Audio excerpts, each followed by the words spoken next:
Hello प्रिय विद्यार्थी, आपका स्वागत है आपके चैनल में। तो अभी हम 10th का प्रश्न देखेंगे जो कि मैथ से है। पहला प्रश्न देखेंगे कि 135 और 225 का HCF क्या होगा। इसका सही जवाब हो जाएगा ऑप्शन सी। इसका करेक्ट आंसर हो जाएंगे आपका ऑप्शन सी हो जाएगा, 45 हो जाएगा। ठीक है, इसका करेक्ट आंसर 45। आगे बढ़ेंगे। दूसरा प्रश्न है, कहता है यूक्लिड विभाजन परिमेय किस पर आधारित है। तो इसका सही जवाब हो जाएगा आपका ऑप्शन सी, भाग। क्या हो जाएगा? Option C. करेक्ट करेंगे ऑप्शन सी। तीसरा प्रश्न का कहता है कि दो सहभाज्य संख्याओं का HCF होता है। इसका सही जवाब हो जाएगा आपका बी, 1 होता है। इसका सही जवाब हो जाएगा आपका बी। आगे बढ़ेंगे। चौथा प्रश्न कहता है कि 17 किस प्रकार की संख्या है। 17 किस प्रकार की संख्या है। तो आप सभी अच्छी तरह से जानते होंगे कि अभाज्य संख्या है। ठीक है दोस्तों, ठंडी बहुत है, ठंडे में अच्छे से रहिएगा आप लोग। 5वां प्रश्न देखेंगे। 5वां प्रश्न कह रहा है कि LCM और HCF में अगर गुना किया जाता है तो क्या प्राप्त होता है, यही आपसे कहा गया है। तो 5वां का करेक्ट आंसर हो जाएगा संख्याओं का गुणनफल होगा। ठीक है, इसका करेक्ट आंसर हो जाएगा सी। 6ठा नंबर प्रश्न देखेंगे। बहुपद का शून्यांक वह मान है जहां, ऑप्शन देख लीजिए। इसका करेक्ट आंसर हो जाएगा 6ठा के ऑप्शन सी हो जाएंगे। इसका करेक्ट आंसर हो जाएगा आपका ऑप्शन सी हो जाएगा, will be the correct answer. अगला चैप्टर देखेंगे।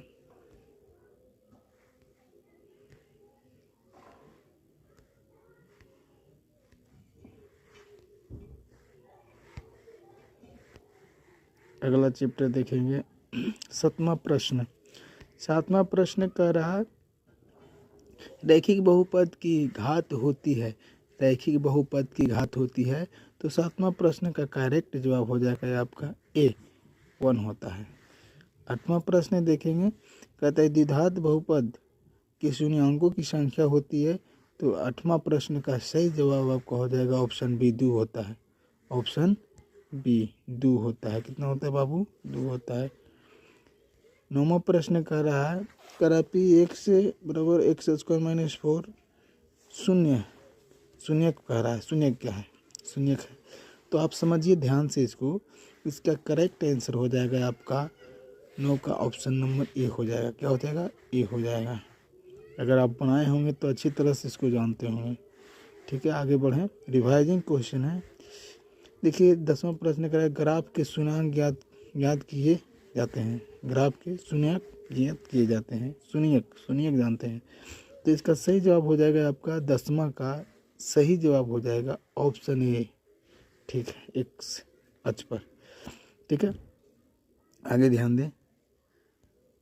11 नंबर प्रश्न कह रहा कि दो चर वाले रैखिक समीकरण में से ये प्रश्न पूछा गया है। अध्याय चैप्टर 3 मतलब मान लीजिए उसी में से एक क्वेश्चन 11 नंबर सेट किया गया। x + y = 5 एक है। तो आप बताइए क्या है। इसका सही आंसर हो जाएगा आपका, इसका सही आंसर हो जाएंगे करेक्ट भी हो जाएगा। रैखिक समीकरण है। क्या है? रैखिक समीकरण। आगे बढ़े। 12 नंबर क्वेश्चन आप देखेंगे।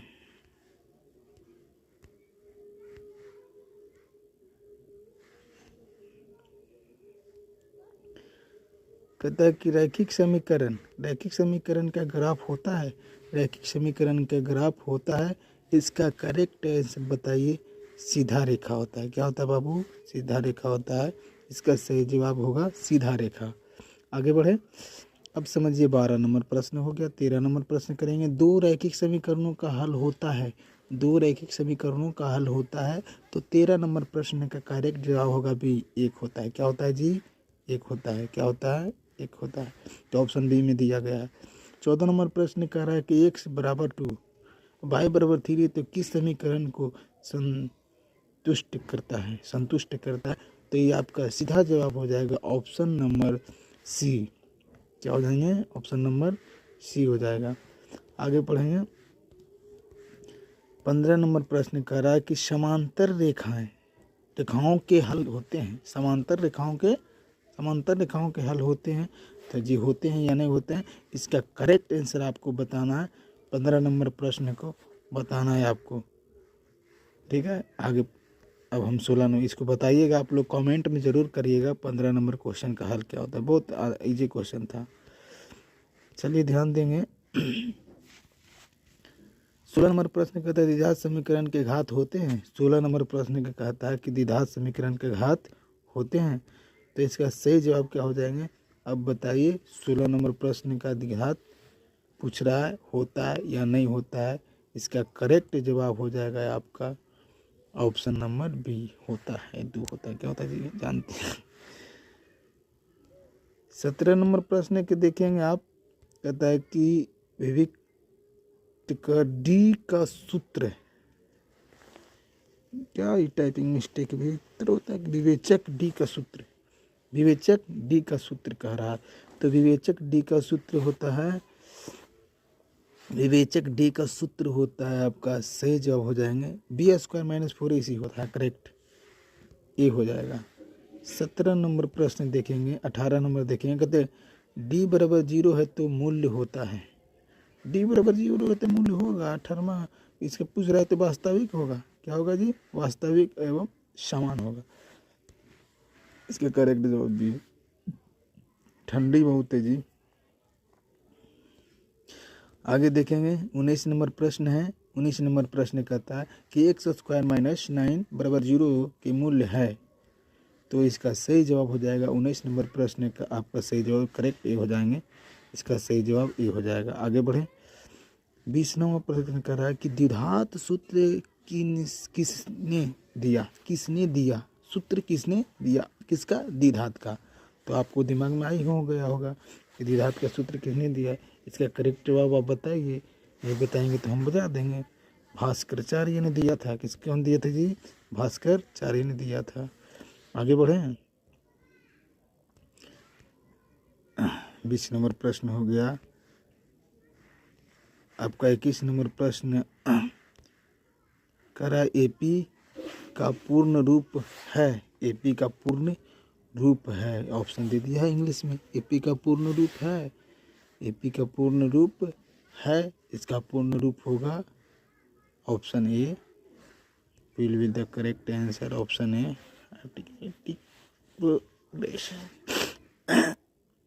आगे बढ़ें।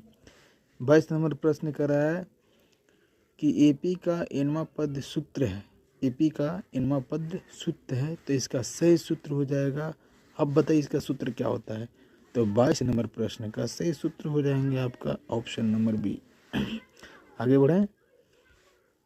23 नंबर प्रश्न करा एपी का प्रथम पद कहलाता है। एपी का प्रथम पद कहलाता है। 23 नंबर प्रश्न कह रहा है, इसका करेक्ट जवाब ऑप्शन ही होगा। क्या होता है? एपी का प्रथम पद ये कहलाता है। आगे पढ़ें। 24 नंबर प्रश्न कह रहा है कि समांतर श्रेणी में डी क्या होता है। डी क्या होता है? डी क्या होता है आप जानते होंगे। इसका सही जवाब हो जाएगा 24 का सही जवाब अंतर होता है। क्या होता है भाव? अंतर होता है। 24 नंबर प्रश्न। 25 नंबर कह रहा है कि एपी का योग ज्ञात किया जाता है। एपी का योग ज्ञात किया जाता है, किससे किया जाता है? तो इसका जवाब आप दीजिए। इसका जवाब आपको देना है 25 नंबर प्रश्न का। तो आप समझिएगा 25 का ऑप्शन ए हो जाएंगे, क्योंकि सूत्र से ही होता है। समझे? 26 नंबर प्रश्न। 26 नंबर प्रश्न आइए। 26 नंबर कहता है समान त्रिभुजों का क्षेत्रफल अनुपात में होता है। तो 26 का राइट आंसर हो जाएगा भुजाओं के। किसका होता है? भुजाओं को होता है, ऑप्शन ए मारिए। ठीक है। 27 नंबर प्रश्न कहता है दो भुजाओं को समान होते हैं यदि। करा दो त्रिभुज समान होता है यदि। 27 नंबर प्रश्न आपसे कुछ कह रहा है, इसका राइट जो सभी क्या हो जाएगा? सभी हो जाएंगे। क्या हो जाएंगे? सभी होता है, हो सकता है, हो सकता है। 28 नंबर प्रश्न कहता है पाइथागोरस में लागू होता है, इसका सूत्र है, इसका लागू होता है, आप जानते होंगे। 28 नंबर सही जवाब हो जाएगा ऑप्शन सी। समकोण में लगता है, किसमें लगता है जी? Option C. आगे बढ़े। 29 नंबर कहता है कर्ण होता है, कर्ण होता है, सबसे छोटी भुजा होता है, सबसे बड़ी भुजा होता है, तो ऑप्शन बी मारेंगे। 29 का ऑप्शन बी हो जाएगा, सबसे बड़ी भुजा होती है, करेक्ट जवाब। आगे बढ़े। त्रिभुज के कोणों का योग होता है, त्रिभुज का कोणों का योग होता है, त्रिभुज का कोणों का योग होता है, तो 30वां का जवाब आप दीजिए, करेक्ट। ऑप्शन नंबर सी होगा, 180 होता है। कितना होता है बाबू? 180। तो सी के साथ जाएंगे हम लोग। आगे बढ़ें, आगे बढ़ते हैं।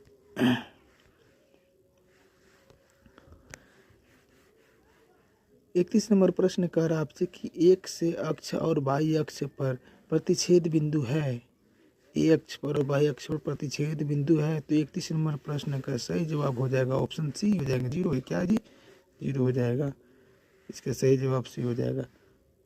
32 नंबर प्रश्न कह रहा है कि दूरी सूत्र आधारित है, दूरी सूत्र आधारित है, तो आपको देखना है इन सूत्रों में किसमें किया जाता है। तो दूरी सूत्र आधारित के बारे में जब भी बोले तो आपको ये पाइथागोरस में क्या। अब ध्यान देंगे आगे। 33 नंबर प्रश्न कहता है दो बिंदुओं के बीच दूरी कभी नहीं होती, दो बिंदुओं के बीच दूरी कभी नहीं होती, इसका करेक्ट जवाब 33 के बताना है, ऑप्शन बी ऋणात्मक। क्या? ऋणात्मक, ऋणात्मक कभी नहीं होती। 34 नंबर प्रश्न कह रहा है कि मध्य बिंदु का सूत्र होता है, सूत्र है इसमें दिया गया, तो आपको ध्यान दीजिएगा, आप ध्यान देंगे तो आपको पता होगा कि 34 नंबर प्रश्न का सही जवाब हो जाएगा ऑप्शन बी, ऑप्शन बी हो जाएंगे। ठीक है। बहुत ठंडा है रे बाबा, ठंडा बहुत है जी, आप लोग ध्यान से पढ़िएगा, कम्बल ओढ़ के पढ़िएगा। 35 नंबर प्रश्न कह रहा है बिंदु (2-2,3) किस चतुरार्थ में है, तो 35 का सही जवाब हो जाएगा आपका बी हो जाएगा, दूसरा चतुर्थांश में है, इसका सही जवाब कर देंगे ऑप्शन बी में। ठीक है, आगे बढ़े। 35 क्वेश्चन कर दिया गया है आप लोग ने, मेहनत कीजिए, मेहनत बहुत ज़रूरी है जी, मेहनत नहीं रहेगा तो कुछ नहीं होगा। 36 नंबर प्रश्न कह रहा है आपसे कि sin 30 का मान बताइए, sin 30 का मान। 36 नंबर प्रश्न आपसे कह रहा है sin 30 का मान बताइए, तो 1/2 होता है, तो आप जानवे करते थे जी, 1/2 होता है। आगे बढ़े। कहता है 37 प्रश्न करा कि cos 60 का मान बताइए, एकदम डायरेक्ट पूछा गया है, सूत्र कल पूछ दिया, कैसा है जी, क्वेश्चन सेट अच्छा से कीजिएगा। cos 60 बराबर क्या होता है, तो cos 60 का मान हो जाएगा आपका सही जवाब 37 नंबर प्रश्न का 1/2 हो जाएगा। क्या हो जाएगा? 1/2 हो जाएगा। 38 नंबर प्रश्न कहता है tan 45 डिग्री का मान बताइए। tan 45 डिग्री का मान क्या हो जाएगा, क्या हो जाएगा, तो जानते हैं 1 होता है। क्या होता है जी? 1 हो जाएगा, करेक्ट आंसर भी। 39 नंबर कहता है कि sin square theta plus cos square theta बराबर क्या होगा, sin स्क्वायर थीटा बराबर कोस स्क्वायर थीटा बराबर क्या होगा? 1 हो जाएंगे। क्या हो जाएगा? 1 हो जाएगा। आगे पढ़ें बढ़ें। 40 नंबर प्रश्न कहता है कि कौश, क्या कहता है, कौशिक 30 का मान क्या होगा, कौशिक 30 का मान क्या होगा, इसका सही जवाब बताइए, ऑप्शन नंबर बी हो जाए। कौशिक 30 का मान 2 होता है। क्या होता है? 2 होता है। ठीक है, थैंक यू। आप अपने अच्छी तैयारी कीजिए और इसमें से प्रश्न आने की संभावना